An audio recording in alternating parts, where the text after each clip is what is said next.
Greetings! I am Herbert Erpaderp, and today I'm going to build this Panther Ausf by Rubicon Models.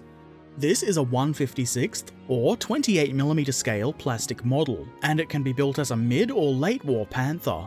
The artwork on the front of the box shows a cool panther looking away from an explosion, while the back of the box has a couple of paragraphs of information about the Panther, a basic painting guide with suggested Vallejo colours, and an image of the included water slide decal sheet.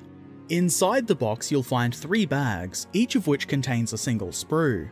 These sprues are, as I've come to expect from Rubicon, very neatly moulded and look to be free from errors. The single track parts look pretty good, and aside from the outside tread detail which is a bit lacking, presumably as a compromise for having them as a single piece, the detailing is quite good. There's a lot of bolt detail on the wheels and such. Some of the details are a little bit simplified, which is understandable. This is primarily a gaming miniature. Rubicon do say that they are also display models and they do work for that, but they're not super detailed as some might expect from a display model. However, the details that are there are quite good. Everything is quite neat and crisp. There are mold lines, but they're really quite minor and it will be trivial to remove them.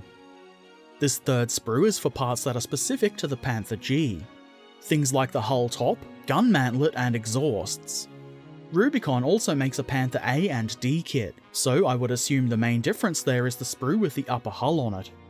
The instructions for this kit are very good, like pretty much every other Rubicon kit. They're clear, simple and well laid out. And of course this set of decals is included. These are not specific to the Panther, it's a generic German decal sheet. However, this is fine, and because I've used them before I know these are rather good decals. So let's build this thing. I start with the lower hull, which unsurprisingly involves assembling the tracks.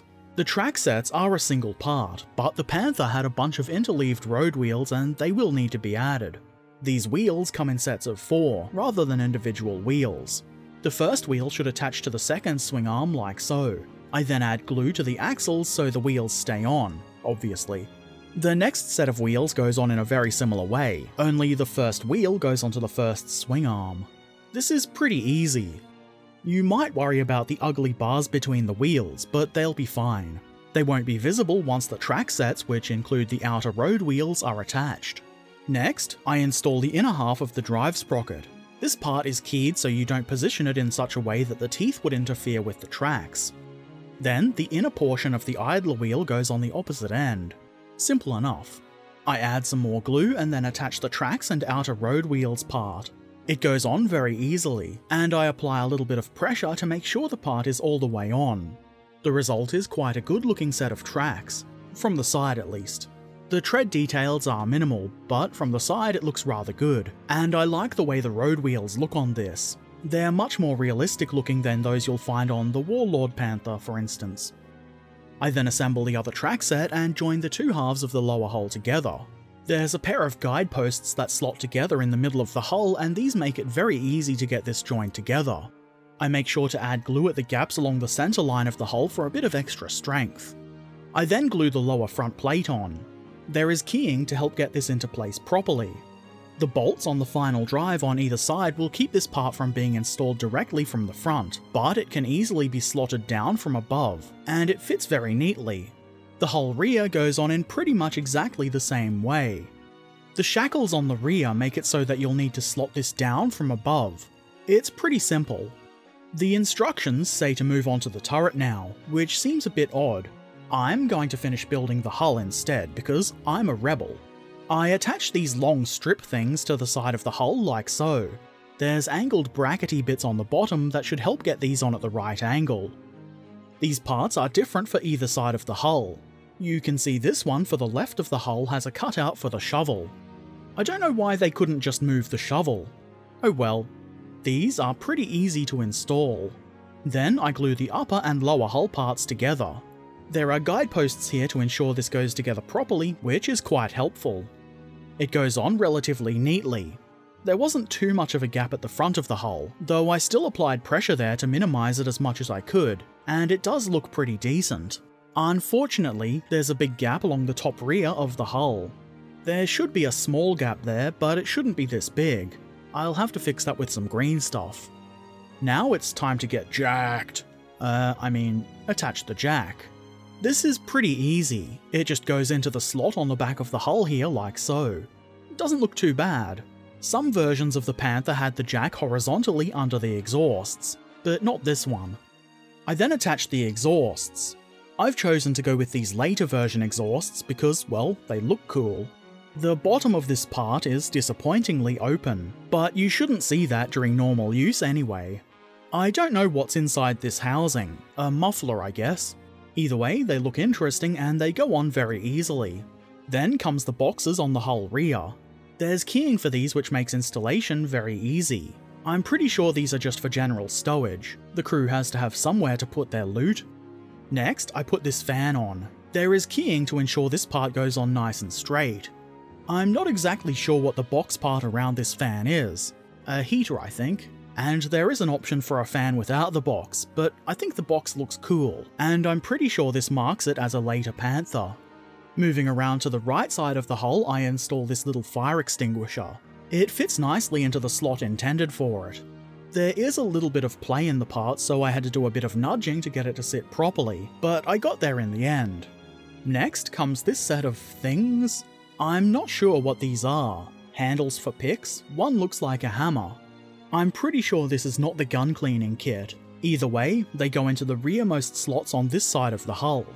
Then comes this. I am assuming this is a jacking block and not a stowage box. This easily fits into the remaining pair of slots. Like with the fire extinguisher, there is a little bit of play, but it's not too hard to install this neatly. All the cool tanks have spare track links and this Panther wants to fit in, so spare track links are added to the rear hull side. There are nubs along the top of the hull into which the track links should link. You might be able to see that there are two raised parts on the inner side of the tracks.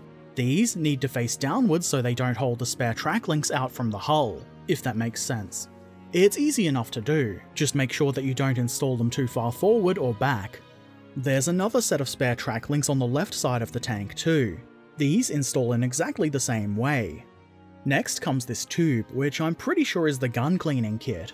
This has a long rectangular thing on the side of it, and that should be facing upwards like so. Then comes this set of wire cutters. I managed to partially break both handles when trying to clean this part up, so do be careful with them.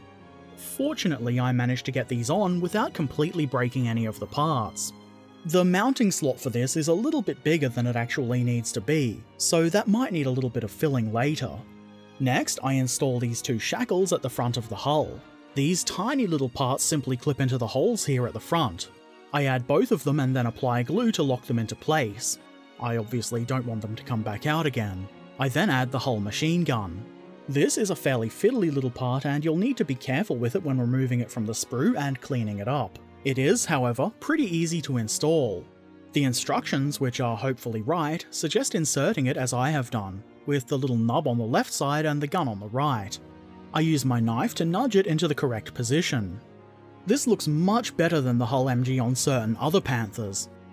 Next, so the tank can see in the dark a bit better, I add the headlamp. Not much of a challenge to install this. It just takes a little bit of nudging until it's relatively vertical and forward facing. I then add the side skirts. You can see there is keying here to help you get these into the correct position. The part slots on easily and there's pretty much no play in it, so I glue it on. This is very easily done and looks pretty decent. These side skirts are of course optional, but I think the tank looks a little bit more interesting with them on. It would also be pretty easy to damage these to give the tank a more used and battered look. To finish the hull, I add this antenna into this little hole just in front of the raised fan thing. I nudge it until it looks vertical and that's the hull complete. Turret time. I start by assembling the gun mantlet. This is pretty simple. The outer part has a G on the inside of it so that you know it's for the Panther G. Also, it's the only one in the kit. They go together like so. The angled cutout on the inner mantlet part should be towards the bottom of the assembly. This will allow it to properly fit into the turret front. I add glue and then install this part inside. This is what would hold the mantlet on while allowing for gun elevation. Of course, I've just added glue everywhere in there to make sure it doesn't elevate and depress, but I've added the internal part for extra strength. I test fit the mantlet assembly on the front of the turret, but it looks like it sits a little bit high. I filed the part down a bit to make it sit lower, test fit, and then glue it into place. I'm not sure if that's 100% realistic, but the pictures I looked at didn't show the mantlet part sitting that high. Next, this little flappy bit goes on. It sort of sits over the top of the outer mantlet. I'm not entirely sure if this is exactly correct in positioning, but it does look correct when referencing the instructions. The turret wall goes into place next, and it fits very well. I add a bit of extra glue on the inside to make sure everything is all bonded nicely, and then I glue the turret bottom into place. It would be pretty hard to mess this up. I guess you could put it on upside down, but don't. Now it's time for the commander's cupola. This is a fairly neat part, though I do think it's a little bit tall. There's keying on the bottom so that you can only install it the correct way around, and it fits quite well, though I found I needed to add pressure to minimize the tiny gap there. I then install the hatch. I do this before adding the MG ring because I think that might get in the way a little bit. You could model this hatch open, but this is an older Rubicon kit and it doesn't come with any crew figures, so it would just be an open hole with no interior detail. Either way, I prefer building my tanks buttoned up. Next comes the machine gun ring. This fits into the slots in the top of most of the vision devices on the cupola. It's pretty easy to get on. Next comes the machine gun holdy thing, which sort of just clips onto the MG ring. Nothing too tricky there. It would of course make sense that this is then followed by the machine gun itself. This is an optional part, and I've heard that the whole machine gun and the one used on the commander's cupola are one and the same. But maybe this tank's crew has acquired an extra gun. Maybe they found it. The final part is to install the main gun. The end of the barrel was flat, so I had to drill that out. Well, I guess I didn't have to, but I think it looks much better if I do. The gun cleans up pretty nicely. It's also keyed so that you can only install it into the mantlet one way. Unsurprisingly, it goes into place very easily. I give it a bit of a nudge so that it's straight relative to the turret, especially from above, and that's the turret and thus the entire Panther complete. The turret of course locks onto the hull with the little tabs on the bottom, so there's no need for magnets here. The only other Panther in this scale I have to compare this Rubicon tank with is this very sensible pink Panther, which is the Italeri and Warlord plastic Panther. It is quite clearly a different variant of the Panther, but I think the comparison is still fair. The Warlord model obviously has Zimmerit and a few different details, but they're both clearly Panthers. The Warlord Panther seems to be ever so slightly taller, and maybe a tiny bit wider. The size differences are so slight that it might even just be my imagination, and it would definitely make no difference on the gaming table. The main differences between these models are minor things like tool placement, the number of spare track links, and things like that. I think, unless you're anal about mixing mid and late war equipment, they would be fine fighting alongside each other in the same unit. They're both good models, and both are easy to build. I don't really think one is particularly better than the other, but I will say the Rubicon model has a much better hull machine gun than the Warlord kit. I'm not sure how well you can tell, mostly because I didn't take a close-up shot, but the Warlord Panther's road wheels are all one solid piece, so when you look at it the road wheels look like they're connected to the wheels behind them, where the Rubicon kit has much more three-dimensionality to it, and the wheels clearly have space between them. I don't really think it's a huge deal, but it might be a deciding factor for someone who is trying to choose between these two kits. I rather enjoyed this build. The Rubicon Panther was very quick and easy to put together. The gun mantlet did require a little bit of work before I was happy with its fit, and I'm going to have to fill that big gap across the top of the hull rear, but other than that it all went together with no issue. The mould lines were very minor and took almost no work to clean up. The instructions were clear and very easily followed, though I did rebel and do things in a different order. I think the result is pretty good. This is an older Rubicon kit, though, that said, they're not an especially old company, so it's still relatively new. The details are nice and crisp and it looks to be fairly accurate, though I am of course not a Panther surgeon, so I wouldn't know for certain. I don't think this kit is going to please a rivet counter, but I'm not a rivet counter, so that's not my problem. Just like the Warlord Panther, this one is going to be painted pink. This is a commission piece, so it's nice to not have to worry about choosing camo schemes and things like that. Also, that means I probably won't be doing a painting video for it. I've already done a pink panther. But maybe I'll share some progress pictures on Discord. So, that's the Rubicon Panther Ausf. What do you think of this kit? Let me know in the comments section below. And of course, if you haven't done so already, feel free to subscribe to me here on YouTube, follow me on social media, and watch me live stream on Twitch. And if you really like the things I do, please consider helping to support the channel over at Patreon. Links to all of those things are in the description below. As always, I shall return soon, so until then, keep being awesome, happy modelling, and thanks for watching. Farewell.